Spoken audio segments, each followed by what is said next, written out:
अस्सलाम वालेकुम, मेरा नाम दाऊद अहमद है। आप देख रहे हैं फनकदा टीवी। और मैं आज आपकी मुलाकात एक ऐसे शायर से कराना चाहता हूँ जिसे लोग सुनना सुनाना पसंद करते हैं और मेरे बहुत अच्छे दोस्त हैं, जनाब अशरफ तालिब। आइए मिलते हैं अशरफ तालिब से। अस्सलाम वालेकुम। वालेकुम सलाम। क्या हाल है दाऊद साहब? सब खैरियत से, ठीक ठाक हैं? अल्लाह का करम है। अशरफ भाई, सबसे पहले ये बताएं कि आप तो अदाकार बनने आए थे मेरे ख्याल से, तो ये शायरी की तरफ कैसे आ गया?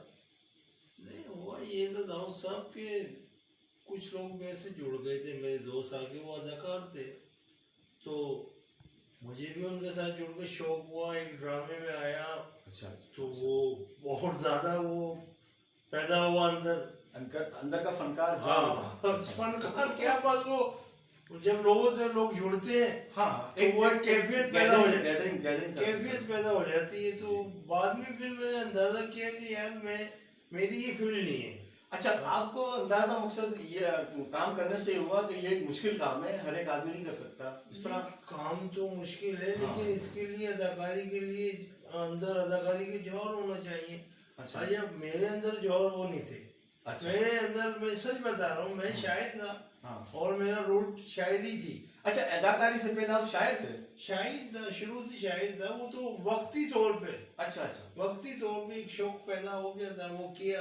फिर उसमें हैदर इमाम रिजवी के साथ भी काम किया जी, कासिम जलाली के साथ भी किया। अगर उस जमाने के बड़े मशहूर डायरेक्टर प्रोड्यूसर थे। सही। उस टाइम अगर एक ड्रामा बनाया था तारिक जमील ने, जी जी, उसके साथ भी काम किया, बहुत अच्छा आदमी था। अच्छा। तो इस तरीके से फिर बाद में ज़ाहिर शौक तो मुझे, और मेरे अंदर जो फनकार मौजूद था वो तो शायर था। अच्छा, तो वो शायर। अच्छा, मुझे अशरफ भाई ये बताएं कि शायरी के लिए कोई उस्ताद होना जरूरी है? आपने उस्ताद से सीखा किसी से? नहीं, उस्ताद का होना तो जरूरी है, मगर उस्ताद के तो आप कुछ कर ही नहीं सकते, शायरी के अलावा कोई भी काम हो। नहीं, मेरा ये सवाल है, आपने किसी से सीखा? हाँ, इब्तिदाई जमाने में थोड़ा बहुत सीखा भी। उसके बाद फिर किताबें पढ़ी।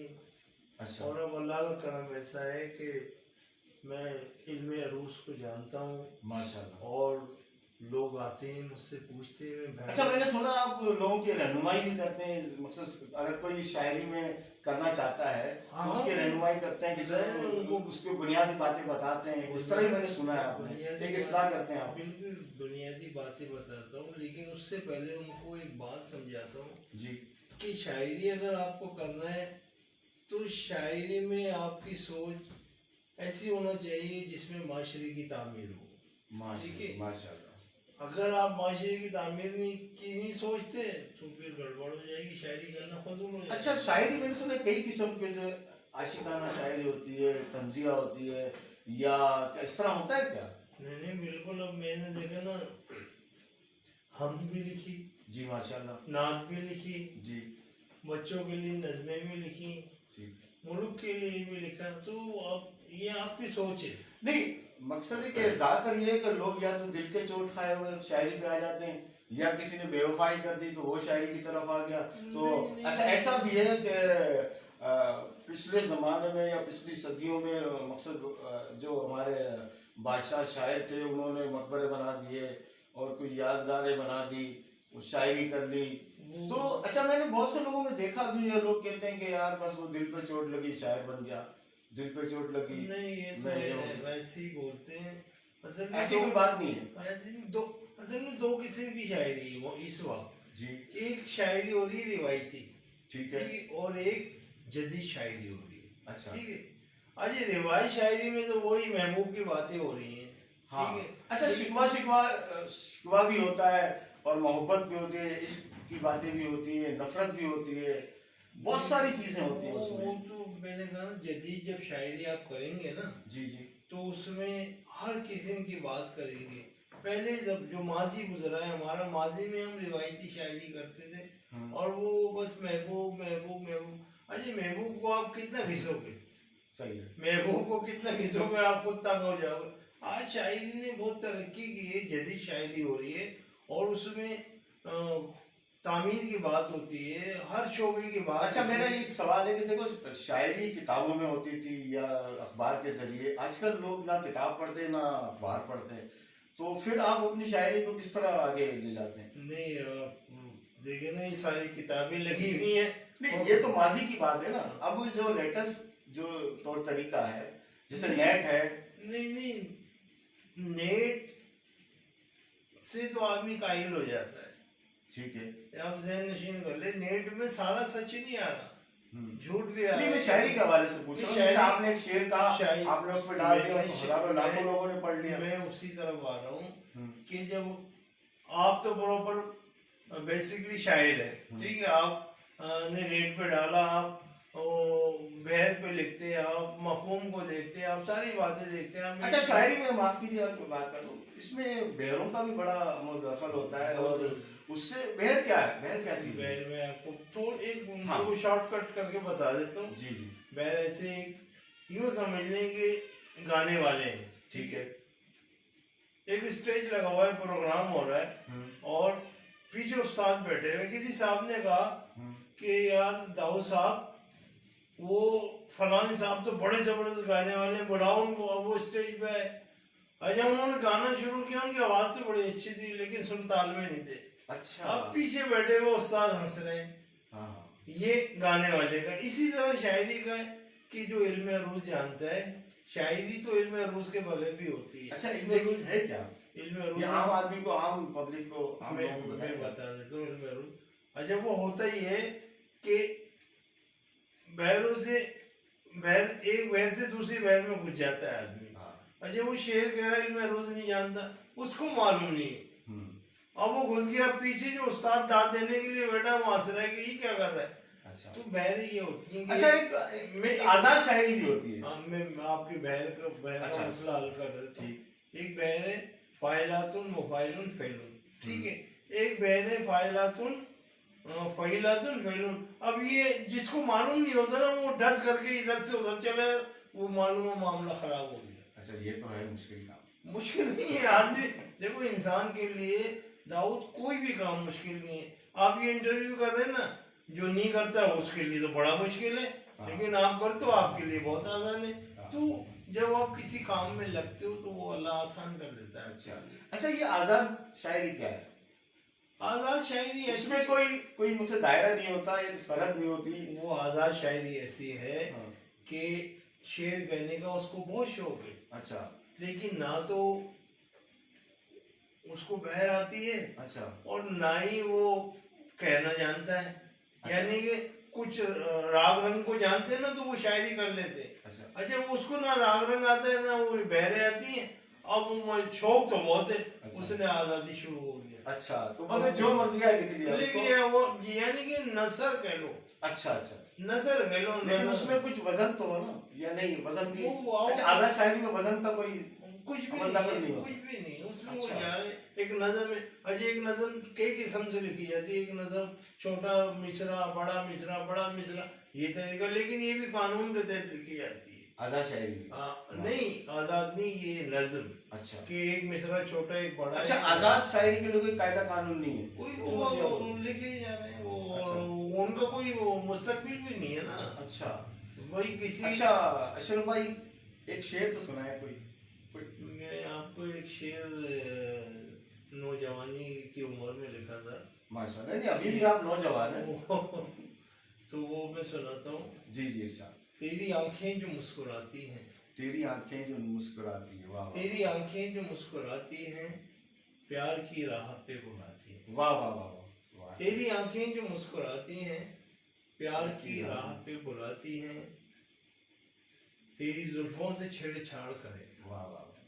तेरी जुल्फों से छेड़छाड़ करे, ये हवाएं मुझे सताती हैं। वाह वाह।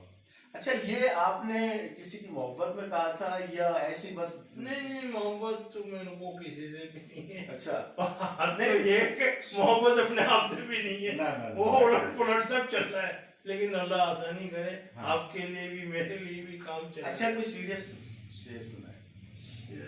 सुना देता हूँ कि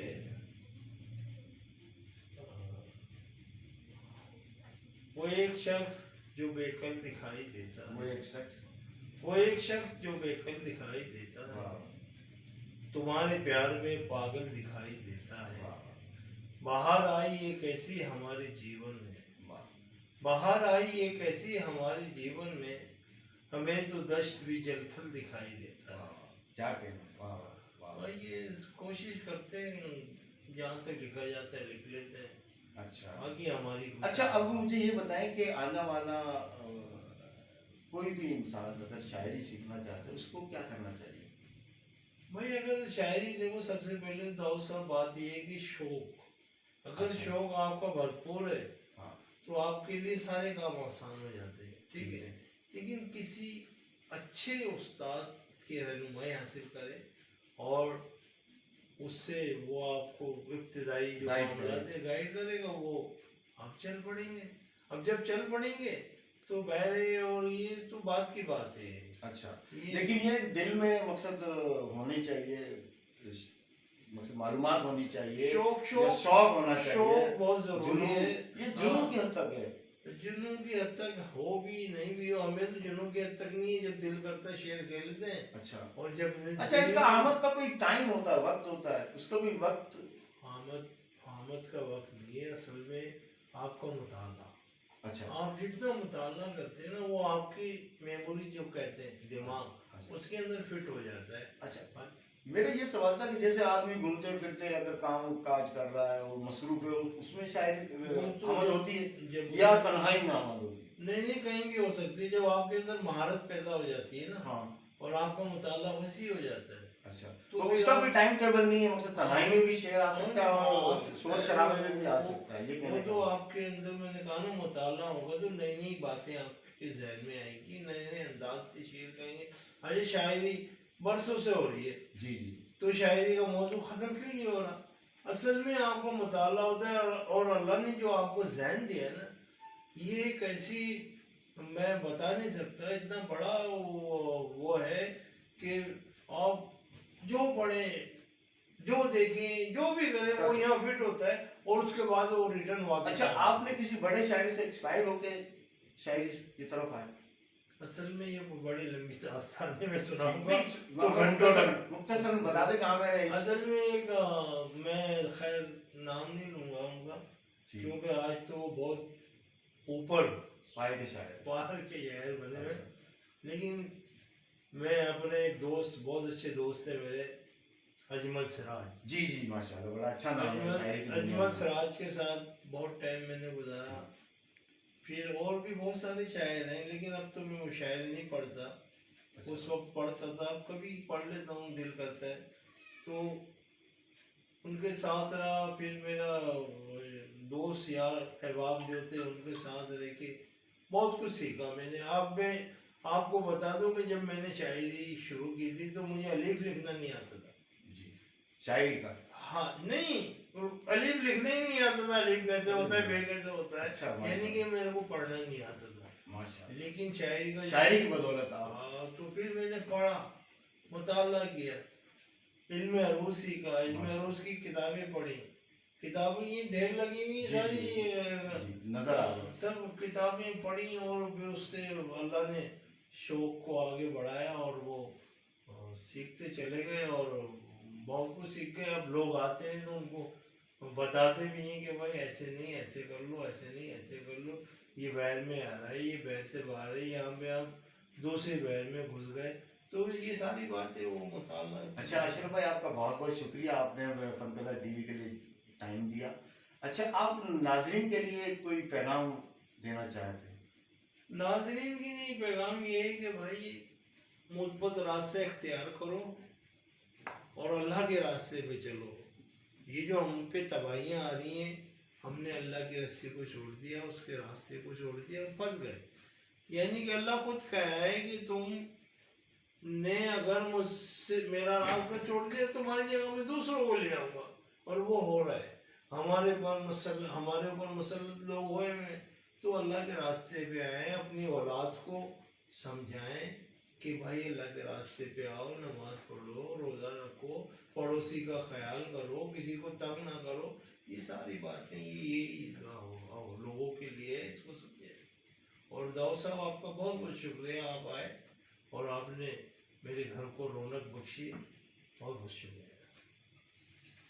मौजूद सामीन, ये थे अशरफ तालिब, जो मेरे बहुत अच्छे दोस्त भी हैं, शायर भी हैं और बहुत अच्छे इंसान भी हैं। इनके पास अक्सर मैं आके बैठता हूँ और रहनुमाई हासिल करता हूँ बहुत सारी चीज़ों पे।